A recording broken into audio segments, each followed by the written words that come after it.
All right. Haven't talked about the Copa America since that first Copa video, so here we go. Um, obviously, I think when you look back on the predictions that I made way back when, um, the groups didn't exactly pan out how I expected.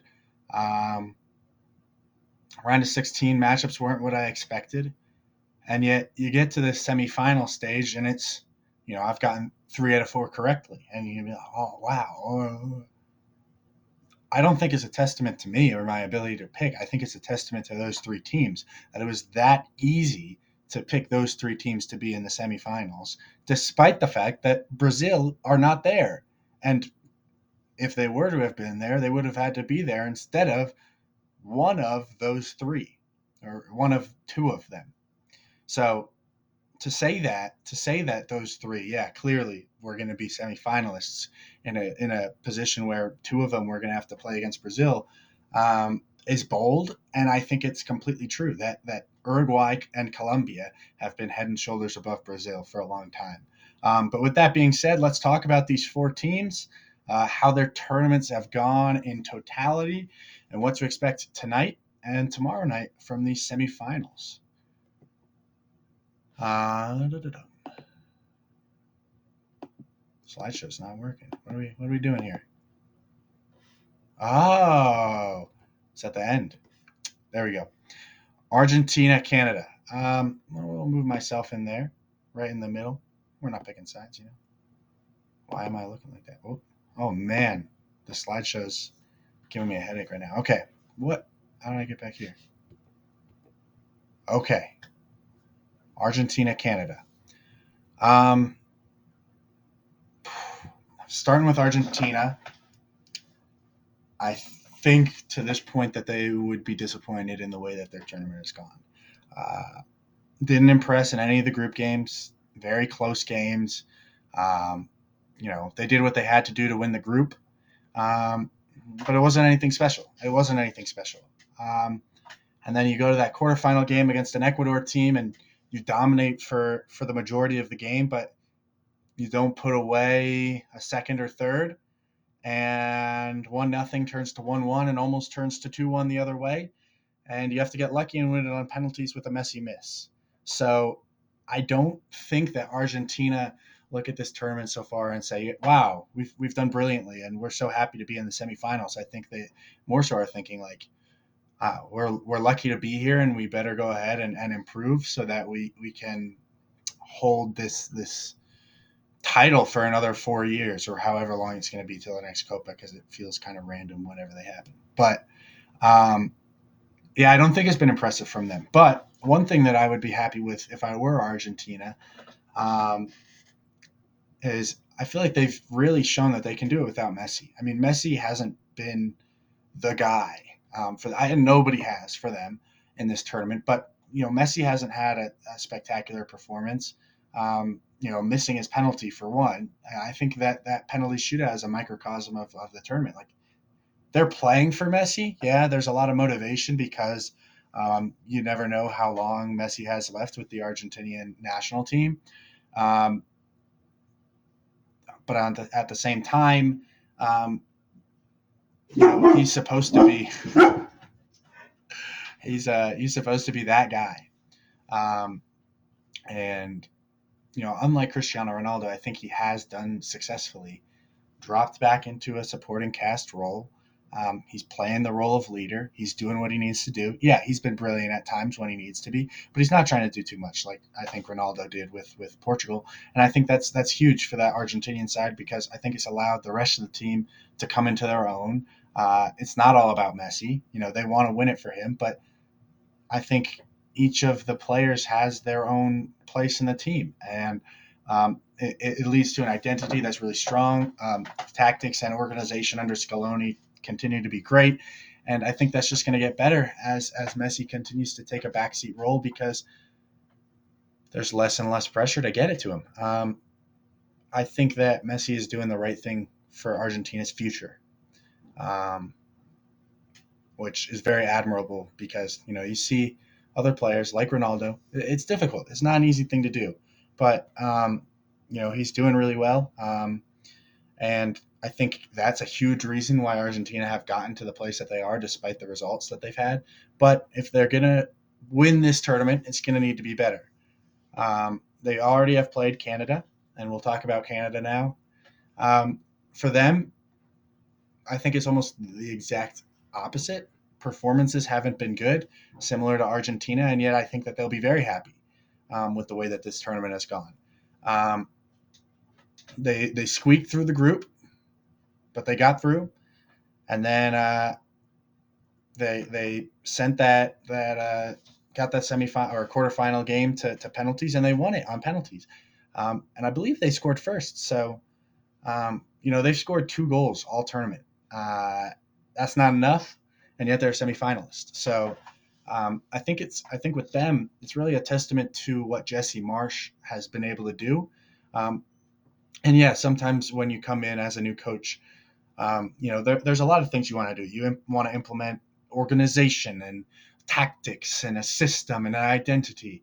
But I think where the state of Canadian soccer and was when he was appointed was not a state that was ready for those seemingly like advanced steps. Instead, they've been struggling. The FA has had problems with players, and there's been a lot of conflict. It hasn't been pretty for Canada since the World Cup. So for him to come in and just build a team of fighters, build an identity, a team that's really willing to fight for the badge, for the flag.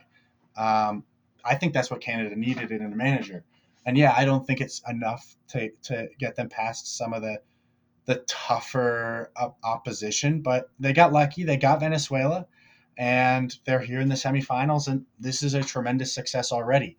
And no matter what happens against Argentina in a potential final or third place game, I don't think it matters because this tournament's already a success. It's already turned around the path of Canadian football. They made it further than any North American team in this tournament, further than Mexico and the U.S. by some distance. And I think that they've brought a sense of pride, a sense of resilience, and a sense of fight and will back to this Canadian side. There's pride in the side again, and when you have the talent that they have, pride is often enough. Um, I don't think that again, like I don't think it's enough to take them past some of the better teams. I don't like a team like the U.S. or Mexico if they had gone with this Canadian strategy. I don't think that the U.S. beats Uruguay anyway.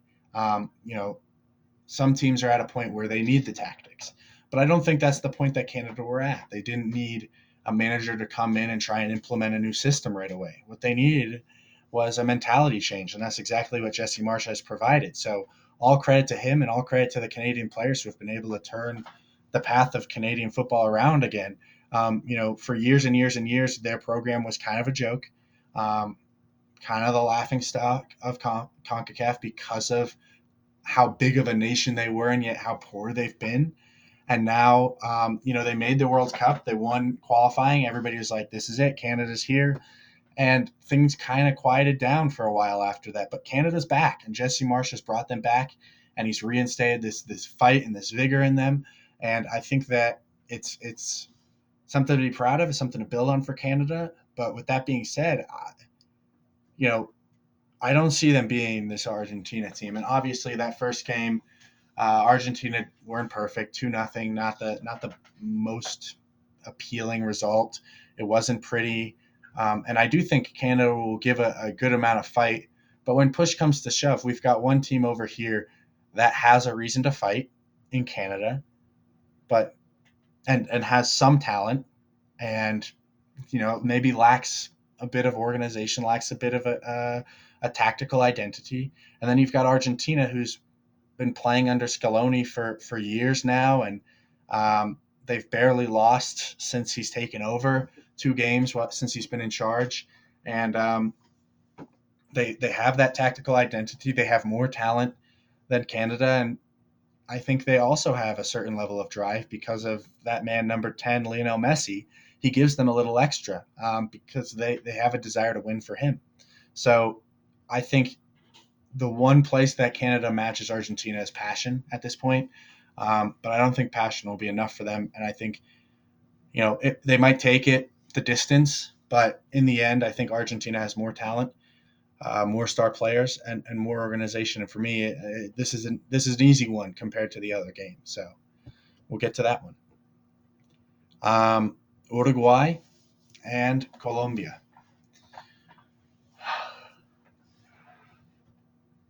Uruguay has been solid. Um, they don't play attacking, progressive football. Under Bielsa, it's been pretty defensive and counterattack first, and it's worked. And look, I like watching progressive attacking football, but it's not always the right recipe. And I think with the team that, and I get mad at a team like England or a team like France because I think they play defensive and I don't think they need to.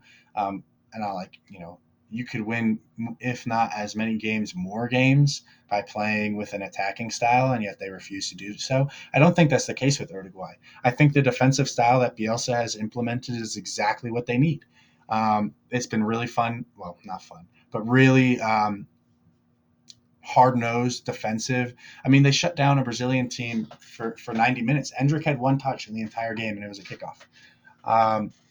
So defensively, they've been good. Yeah, it's gotten dirty, it's gotten bloody, it's gotten physical at points, but they've done what they've needed to do. They play their style well. They have an identity, they have a tactical organization, and they have talented players that fit the system. And that's all you can ask for, really. I mean, I think part of the problem with a team like England and France that plays a similar defensive style is that the players don't necessarily fit the system. But for Uruguay, I think every player knows his job. They know what they're supposed to be doing, and they have a clear identity and a clear organization, a tactical identity, a system, and it works for them. So why change it?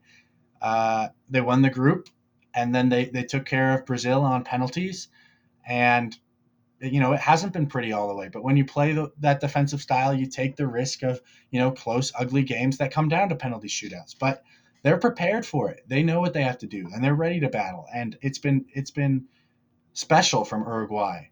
And to come up against the team that they're now coming up against, I think it's a clash of modern CONMEBOL titans, because Colombia kind of play an opposite style to Uruguay. It's high press, it's high intensity, it's organized press, it's organized intensity, but it is pressure. There is a lot of aggression, there is a lot of intensity. They play attacking. They're very direct. They're very forward thinking. When James is on the ball, it's always a direct pass. He's looking for a ball forward almost every time. They're pressing high. You look no further than, I mean, obviously they just dismantled Panama, but you can look no further too than the U.S.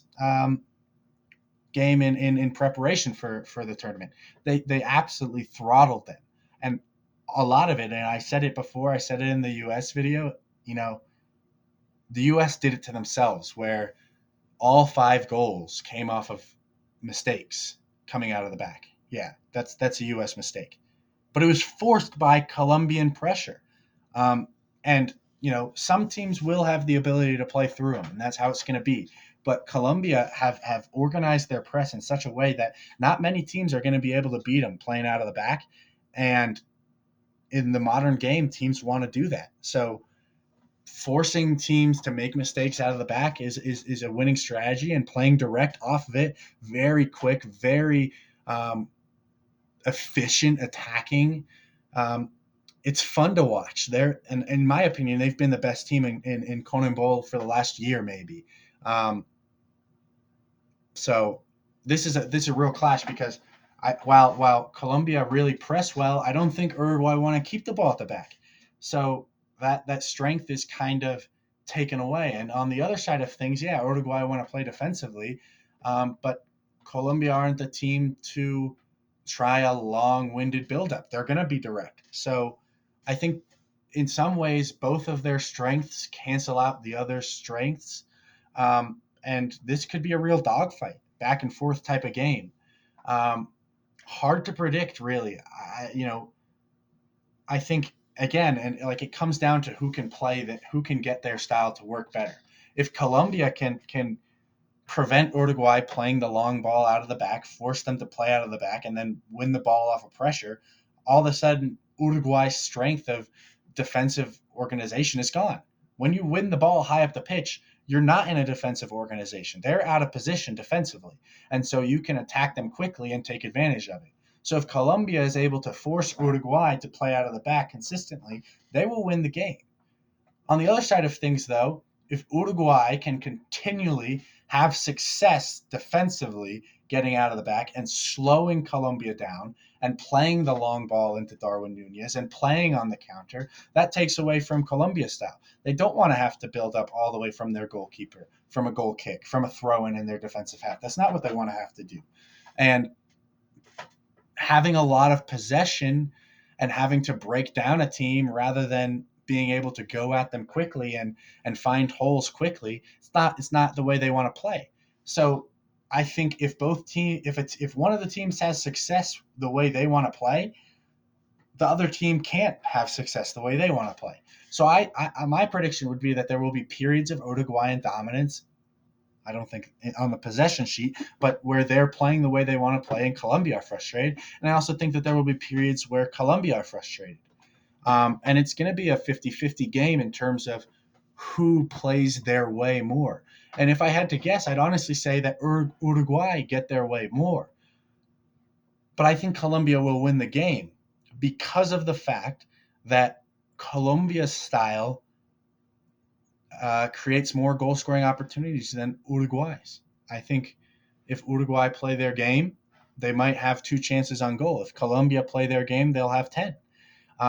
So for me, I think Colombia might or Uruguay might win the chess match. They might have a better tactical game, but I think Colombia will do more with the 30, 40 minutes of their style that they get, and that will be the difference for me. I don't think Uruguay will have success in front of goal against this Colombian side. I would pick them not to score, and then I maybe would predict Colombia to have 1 or 2 good chances in the game and take them. Be clinical. That's what their system is built off of. In either case, I could see a 1-0 Colombia win. I could see a 1-1 draw or a 0-0 draw or a 2-0 Colombia win. But if Uruguay win this game, I don't think it would happen in the 90 minutes. I think it would have to happen on penalties. But yeah, I'm sticking with my original prediction of a Colombia-Argentina final, and I'm sticking with the Argentina win. I think Colombia are the best team in the tournament, but if that's the final, I think Argentina find a way to win. But Colombia are the CONMEBOL team to beat right now. They haven't lost still. It's a long, long, long winning streak or not losing streak for them. So it's going to take something special to bring them down. I just think Uruguay don't have that something right now, especially in an attacking sense. If that's the final, I think it's, the current CONMEBOL team to beat versus what I think is going to become the CONMEBOL team to beat in Colombia. And I don't think, unfortunately for Colombia, that it's quite time yet, but I think come 2026, they'll be the better team. And if they were to face Argentina in a 2026 World Cup game, they would beat them for me. So, yeah, that's where I stand in terms of the Copa America semifinals. In terms of Saliba football videos, this has been a shorter one, but, there's not as much nuance to the tactics for the Copa America. It's a lot more physical. It's a lot more aggressive, and there's a lot of teams that play the same style, which is the style that Uruguay have gone with, which is physical and hard nosed and defensive. I think it's Argentina's tournament to lose. I think that it'll be an Argentina-Colombia final, and we'll see. There are videos probably to come later this week talking about what the actual finals are. They'll probably be shorter, more similar to this video. And I don't want to keep everybody around for 50 minutes every single video. So we'll try and transition to shorter. But when you're talking about as many teams as have been in these 2 major tournaments, it's difficult sometimes. But hopefully this is around 20 minutes, and that's a more digestible video. And this has been Saliba Football, and we'll catch you in the next one.